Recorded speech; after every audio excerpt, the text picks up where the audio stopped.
Azad Samaj party Kanshiram के राष्ट्रीय अध्यक्ष आज बरेली पहुंचे। इस मौके पर उनका पार्टी के कार्यकर्ताओं ने जोरदार स्वागत किया।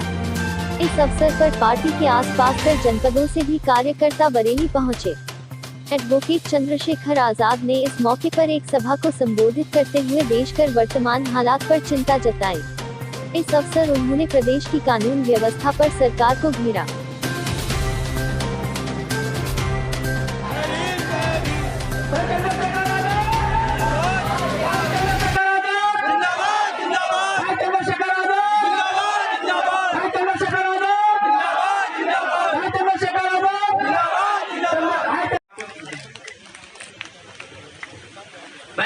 देखिए, हमारा नया काम और सरकार को अगर सबसे ज़्यादा खतरा किसी से है तो आज़ाद समाज पार्टी के नौजवान वर्करों से, उन ईमानदार कार्यकर्ताओं से जो लोग काम कर रहे हैं सरकार की नीतियों के खिलाफ खड़े रहते हैं। चाहे हाथरस का मामला हो, चाहे उन्नाव का मामला हो, चाहे गोरखपुर का मामला हो, चाहे मेरठ का मामला हो।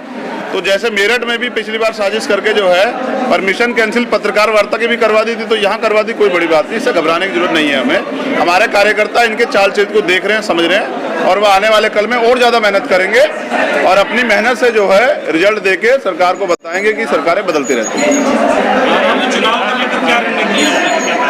देखिए, रणनीति के लिए ही मैं यहाँ आया था कि कार्यकर्ताओं को तैयार करता। अब रात में ये परमिशन कैंसिल कर दी गई। अगर सरकार को परमिशन कैंसिल करनी थी तो 4 दिन पहले कर देते, तो हम अपनी प्रेस वार्ता करके लोगों से बात कर लेते और गाँव में जाके कार्यकर्ताओं से मिल लेते।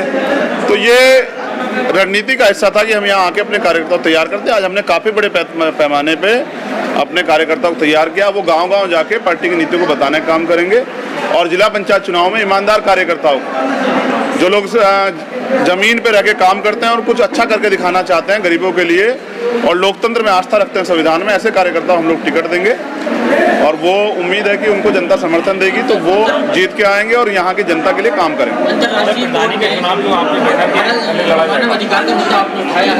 प्रधानी का चुनाव जो है, जो उम्मीदवारों जिला पंचायत प्रधानी का चुनाव तो सबको अधिकार है, उसको नहीं रोका जा सकता है, लेकिन पंचायत चुनाव में हम लोग मौका देंगे अपनी पार्टी के बैनर से नौजवान कार्यकर्ताओं नेताओं को लड़ने का।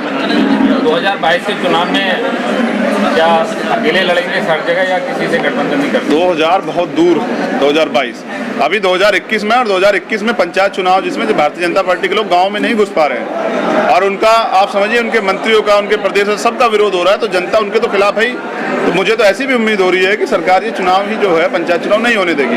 ये पिछली बार की तरह कोरोना की बात करके, क्योंकि कोरोना सरकारी एजेंसी जो है, जो अब जिसको सेंट्रल गवर्नमेंट चला रही है, वो ना तो बंगाल जा रहा है कोरोना, ना असम जा रहा है, वहाँ रोड शो खूब हो रहे हैं, तो वो उत्तर प्रदेश में मुझे लगता है कि लग सकता है, जिससे कि पंचायत चुनाव में ये पंचायत चुनाव को डिले कर सके, ऐसी मुझे उम्मीद हो रही है। लेकिन अगर ये चुनाव कराते हैं तो आज़ाद समाज पार्टी के वर्कर ईमानदार से काम करके पंचायत चुनाव में अच्छा रिजल्ट देंगे और उससे 2022 की किस तस्वीर जो है साफ हो जाएगी। योगी सरकार के 4 साल पूरे हुए, आप किस तरीके से देखते हैं प्रतिनिधि पार्टी के रूप में? देखिए, योगी सरकार ने जो 4 साल में किया है उसका सबसे बड़ा उदाहरण ये है कि किसान सड़कों पे हैं, नौजवान सड़कों पे हैं, संविदा कर्मी सड़कों पे हैं, बैंक कर्मी सड़कों पे हैं, बीमा कर्मी सड़कों पे हैं, महिलाएं सड़कों पे हैं और हत्या, बलात्कार, लूटपाट, जुल्म जाति, गरीबों की जमीन छीनना, वो सारे काम जो हैं सरकार में बैठे लोग जो हैं संरक्षण देके करवा रहे हैं। जो अधिकारी कर्मचारी, कल ही एक दरोगा जी को गोली लगी उत्तर प्रदेश में, तो खाकी का इकबाल भी खत्म हो गया है, खाकी भी दहशत में है। ये इसलिए हुआ है कि अपराधियों को संरक्षण देने से कभी अपराध कम नहीं होता, अपराध बढ़ता है। तो आज जनता त्रस्त है और इस सरकार से मुक्ति चाहती है और इसके लिए आज़ाद समाज पार्टी 2022 में एक जिम्मेदार सरकार, जिसमें संविधान का राज होगा, कानून का राज होगा, वो देने का काम उत्तर प्रदेश की जनता को करेगी। भविष्य में आपकी सरकार आती है तो आपके क्या मुद्दे रहेंगे, किस तरीके से जनता के बीच में जाएंगे आप? देखिए, मैंने 22 प्रतिज्ञाएं की हैं 2022 के लिए। वो 22 प्रतिज्ञाओं में हमने अपनी पूरी बात रखी है कि हम जनता के लिए क्या करेंगे। बस मैं एक लाइन में आपको बता देता हूँ कि भारतीय संविधान 8 चीज़ों की तो गारंटी देता है, वो तो लागू होनी चाहिए। वो इन सरकारों ने इसलिए नहीं की है क्योंकि गरीब का अगर पेट भर जाएगा तो वो सवाल करेगा, तो वो उसका पेट ना भरे इसलिए वो सवाल ना करे, इसलिए जो है सरकार वो नहीं देती और उनको वो प्रलोभन बता के लोगों का वोट लूटने का काम करती है। जैसे रोटी, कपड़ा, मकान, चिकित्सा, शिक्षा, सुरक्षा, रोजगार और न्याय, जो न्याय जन्मसिद्ध अधिकार है, लेकिन कहाँ दे रही है सरकार? सरकार तो हाथरस की तरह न्याय को बाधित करने का काम करती है, और जो अधिकारी कर्मचारी न्याय को रोकने का काम करते हैं उनको सम्मानित करती है। तो ये 8 चीज़ों की गारंटी आज़ाद समाज पार्टी सरकार देगी। यहाँ उत्तर प्रदेश में कोई भी व्यक्ति अन्न के कारण, कि किसी को अन्न ना मिले या सर पे छत ना मिले या पढ़ाई में उसकी दिक्कत हो, ऐसी कोई समस्या जो है जो मैंने बताई 8 चीज़ों पे नहीं होंगी। और किसानों को MSP की गारंटी और उनका बिजली का बिल माफ, और गरीबों के लिए भी जैसे 7.5 रुपये ये बिजली सरकार दे रही है, तो सस्ती बिजली, ये सारे प्रावधान जो हैं। और जिस तरह से अभी मैंने बताया कि गैस के दाम बढ़ा दिए हैं और पेट्रोल डीजल के दाम बढ़ा दिए हैं, तो पेट्रोल डीजल पे जो टैक्स सरकार लेती है, जो ड्यूटी यहाँ से जो है एक्साइज ड्यूटी लगती है, उसको कम करके पेट्रोल डीजल के दाम भी कम करेंगे और गैस के दाम भी कम करेंगे। क्योंकि ये सरकार तो खोखली सरकार है, झूठे वादों पे जी रही है, लेकिन हम जनता को दुखी नहीं देख सकते, तो उनके जो वास्तविक मुद्दे हैं उन पर काम करने का काम करेंगे। राष्ट्रीय कोर्ट में मानव अधिकार का मुद्दा उठाया क्या? देखिए, ये इसलिए जरूरी था क्योंकि यहाँ सरकार तानाशाही कर रही है और जनता की बात नहीं सुन रही है। जो अपनी बात को लेकर सड़क पे आता है, अपने संवैधानिक अधिकार का प्रयोग करता है विरोध का, उसकी आवाज़ कुचल दी जाती है, उस पर झूठे मुकदमे लगा के उसे जेल डाल दिया जाता है। मगर भीम आर्मी के जो लोग हैं आज़ाद समाज पार्टी के, वो मुकदमों से नहीं डरते हैं, क्योंकि इस देश को बचाने के लिए हमारे क्रांतिकारियों ने 23 मार्च अभी गया है, अपने प्राणों के बलिदान दे दिए। अगर हमारी जान भी चली जाएगी तो हम देश की सुरक्षा करेंगे, अपने प्रदेश की सुरक्षा करेंगे, लोकतंत्र की सुरक्षा करेंगे, संविधान सुरक्षा करेंगे, इससे हम पीछे नहीं हटेंगे। आपने कहा 3 बार हमने वहाँ पे कोशिश की, लेकिन 2 बार फेल करा दी गई, तो किसने कराई क्या? ये केंद्र सरकार जो है, भारत भी United nation human right commission का एक सदस्य है।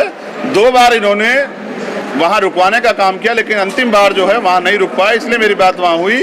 लेकिन भारत में उसकी अभी चर्चा इसलिए नहीं है क्योंकि प्रधानमंत्री नहीं चाहते कि उसकी चर्चा हो, क्योंकि इन्होंने तो ये देश में राजशाही लागू करना चाहते हैं और हम देश में संविधान का राज चाहते हैं। धन्यवाद। किसान आंदोलन इतने लंबे टाइम से चल रहा है, ना किसान पीछे हटने को तैयार है, ना सरकार पीछे हटने क्या कराएं? देखिए, सरकार तो किसानों के हक को लूटना चाहती है और किसान अपना हक चाहते हैं। तो हक के लिए जो आंदोलन चल रहा है, 26 तारीख को उनका बंद है, हमारा पूर्ण समर्थन है। तो वो आंदोलन न्याय के लिए है, अच्छाई के लिए है, क्योंकि सरकार तो अपना भरोसा पहले खो चुकी है।